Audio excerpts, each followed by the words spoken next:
Premier livre des rois, chapitre 21. Après la mort de Naboth, la parole du Seigneur fut adressée au prophète Élie de Tishbé. Lève-toi, va trouver Akab qui règne sur Israël à Samarie.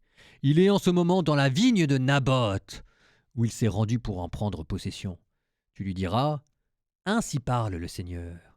Tu as commis un meurtre, et maintenant tu prends possession. C'est pourquoi ainsi parle le Seigneur. À l'endroit même où les chiens ont lapé le sang de Naboth, les chiens laperont ton sang à toi aussi. Akab dit à Élie, tu m'as donc retrouvé, toi mon ennemi? Élie répondit, oui, je t'ai retrouvé, puisque tu t'es déshonoré en faisant ce qui est mal aux yeux du Seigneur. Je vais faire venir sur toi le malheur, je supprimerai ta descendance, j'exterminerai tous les mâles de ta maison, esclaves ou hommes libres en Israël, je ferai à ta maison ce que j'ai fait à celle de Jéroboam, fils de Nébat, et à celle de Baza, fils d'Aïa, tes prédécesseurs, car tu as provoqué ma colère, tu as fait pécher Israël, et le Seigneur a encore cette parole contre Jézabel. Les chiens dévoreront Jézabel sous les murs de la ville de Israël.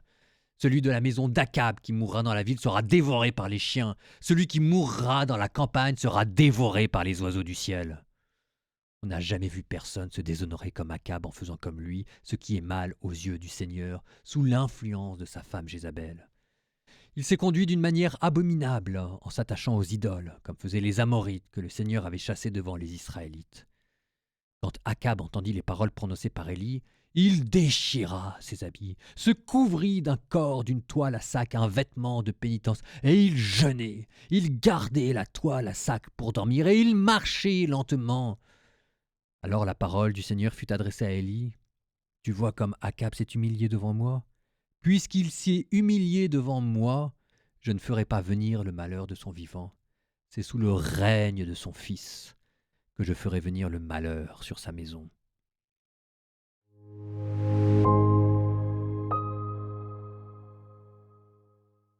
En fait, Akab, pour lui, c'est un jeu tout ça.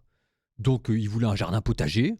Hop là, le petit jardin potager. Donc là, il faut l'imaginer dans sa petite piscine, dans sa résidence secondaire, là, qui est en train de jouer, de batifoler.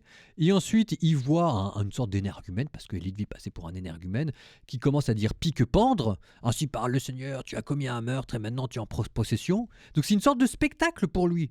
Et Akab dit à Élie, je cite, ah, tu m'as retrouvé, toi, mon ennemi. C'est comme s'il était tout content. Il a retrouvé son...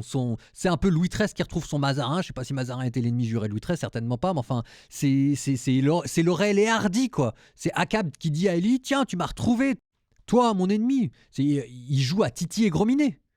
Et Élie qui dit, mais non, mais t'as rien compris.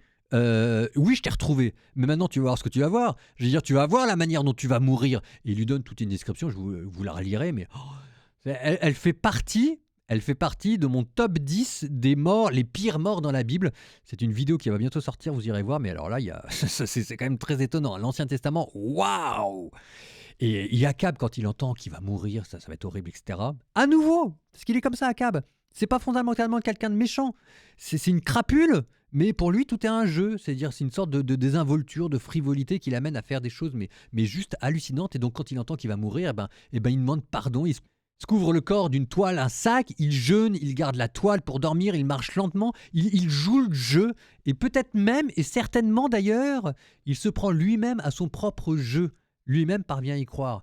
Et à tel point d'ailleurs qu'on a presque l'impression que Dieu est en train de se faire avoir. Tu vois comment Akab s'est humilié devant moi? Puisqu'il s'est humilié devant moi, je ne ferai pas venir le malheur de son vivant, c'est sous le règne de son fils que je ferai venir le malheur sur sa maison. Alors, Dieu qui se fait avoir, faut le dire vite, hein, on va pas spoiler la suite, mais Dieu, il n'est pas là pour jouer à Titi et Grominet. On peut jouer devant Dieu, Dieu ne joue pas devant nous.